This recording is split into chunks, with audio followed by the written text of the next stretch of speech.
नमस्कार। आज देश की तमाम फटाफट खबरों में आपका स्वागत है। आप न्यूज़ के चैनल इसलिए देखो क्योंकि आपको सूचना प्राप्त करनी है, और अगर आपसे सूचनाएं छुपाई जा रही है तो यानी किसी के प्रति आपके मन में गंदगी भरने का काम किया जा रहा है या किसी के प्रति आपके मन में अपमान भरने का काम किया जा रहा है।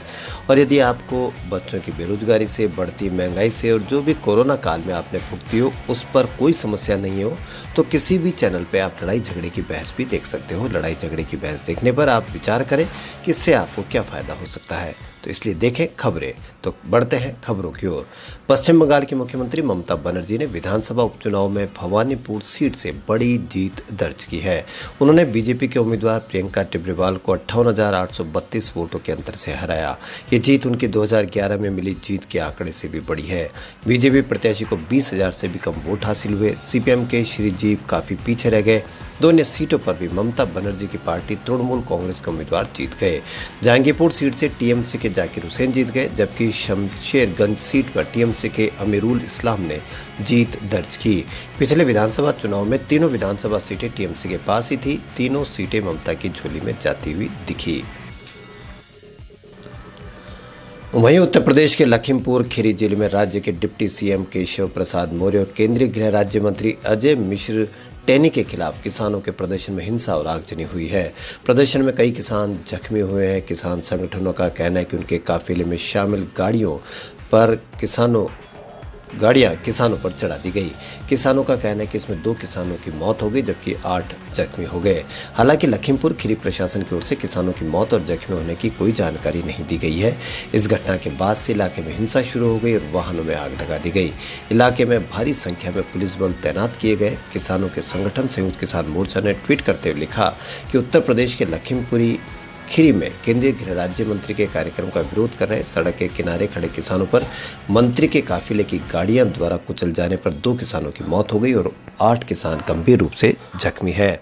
इस घटना पर यूपी के पूर्व मुख्यमंत्री अखिलेश यादव ने ट्वीट करते लिखा कि भाजपा सरकार पर निशाना साधा है। उन्होंने लिखा है कि कृषि कानूनों का शांतिपूर्ण विरोध कर रहे किसानों को भाजपा सरकार के गृह राज्य मंत्री के पुत्र द्वारा गाड़ी से रौंदना घोर अमानवीय और क्रूर कृत्य है। यूपी दम्भी भाजपाइयों का जुल्म अब और नहीं सहेगा। यही हाल रहा तो यूपी में भाजपाइयों ने गाड़ी से चल पाएंगे न उतर पाएंगे।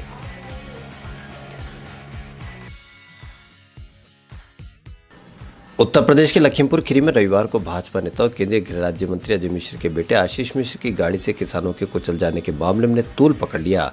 इसकी गूंज शाम तक दिल्ली में भी सुनाई दी। कांग्रेस नेता राहुल गांधी ने इस घटना को नरसंहार करार दिया। साथ ही उन्होंने किसान सत्याग्रह जिंदाबाद का नारा भी लगाया। राहुल ने अपने ट्वीट में कहा कि जो इस अमानवीय नरसंहार को देखकर भी चुप है वो पहले ही मर चुका है, लेकिन हम इस बलिदान को बेकार नहीं होने देंगे। किसान सत्याग्रह जिंदाबाद।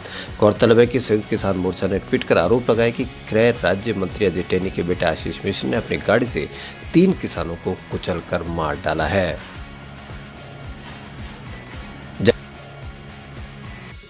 जायडस कैडिला के बच्चों के लिए कोरोना वायरस टीके को लेकर चल रही वार्ताओं के अंतिम दौर को लेकर केंद्र सरकार को सकारात्मक उम्मीदें हैं। कर्नाटक के स्वास्थ्य मंत्री के सुधाकर ने रविवार को केंद्रीय स्वास्थ्य मंत्री मनसुख मंडाविया के साथ राष्ट्रीय राजधानी नई दिल्ली में आयोजित हुई एक बैठक के बाद यह बात कही। सुधाकर ने मंडाविया के साथ बच्चों के टीकाकरण और अन्य राज्यों की पहलों को लेकर बातचीत की। इसके साथ ही उन्होंने बताया कि भारत बायोटेक की ओर से विकसित की गई नेजल वैक्सीन के दूसरे चरण के क्लिनिकल ट्रायल पूरे हो गए हैं और तीसरे चरण का ट्रायल नवंबर-दिसंबर तक पूरे होने की उम्मीद है। उधर विश्व बैंक ने कहा कि तथ्य बताते हैं कि बच्चों को कोरोना वायरस से संक्रमित होने की आशंका कम है और कई देशों में टीका विकसित होने से पहले स्कूलों को दोबारा खोलने को सुरक्षित अनुभव भी यह संकेत देता है कि स्कूलों को खोलने से पहले बड़े स्तर पर टीकाकरण के लिए इंतजार करने की जरूरत नहीं है।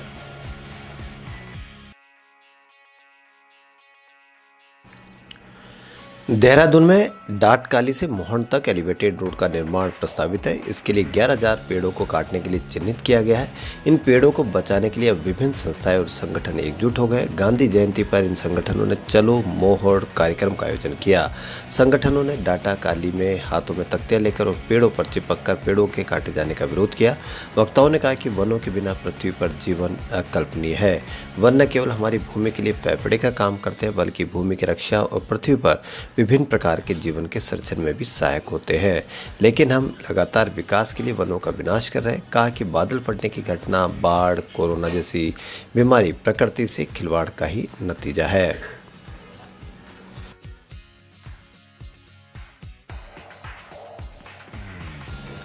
बीते 17 महीनों के बाद भारत नेपाल सीमा पर्यटक वाहनों के लिए रविवार से खोल दी गई है। नेपाल ने 2 दिन पहले सीमा खोल दी थी और भारत ने रविवार को खोली है। अब भारतीय नागरिक अपने मोटरसाइकिल, कार, पर्यटन वाहन के साथ नेपाल आवागमन कर सकते हैं। हालांकि कोविड काल में साइकिल और रिक्शा को भी आवागमन की अनुमति नहीं थी। रविवार सुबह 6 बजे जैसे ही भारतीय कार ने नेपाल में प्रवेश किया, नेपाली नागरिकों ने ताली बजाकर स्वागत किया।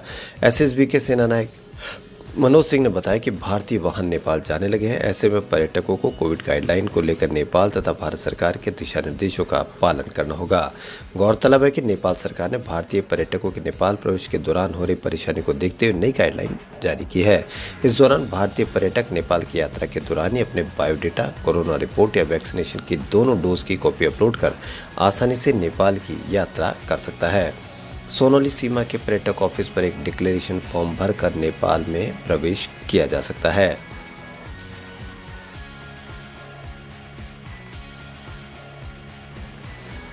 नारकोटिक्स कंट्रोल ब्यूरो ने मुंबई में एक क्रूज जहाज पर छापेमारी की थी। इसे लेकर कांग्रेस पार्टी ने आरोप लगाया कि एनसीबी की छापेमारी और कुछ लोगों के खिलाफ की गई कार्रवाई गुजरात में मुंद्रा बंदरगाह पर नशीले पदार्थों की जब्ती के असली मुद्दे से ध्यान भटकाने के लिए की गई है।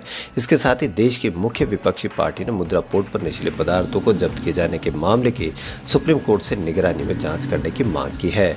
बता दें कि राजस्व खुफिया निदेशालय ने पिछले महीने गुजरात के कच्छ जिले में स्थित मुंद्रा बंदरगाह पर कार्रवाई की थी और 2 कंटेनरों से 2988 किलो हेरोइन बरामद की थी।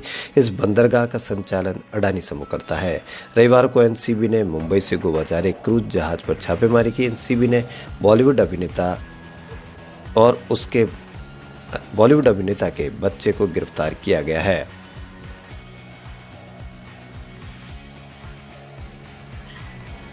एक्टर मनोज वाजपेयी के पिता राधाकांत वाजपेयी का 83 साल की उम्र में रविवार सुबह दिल्ली में निधन हो गया। वह लंबे समय से बीमार चल रहे थे। मनोज के करीबी ने इस खबर की पुष्टि की है।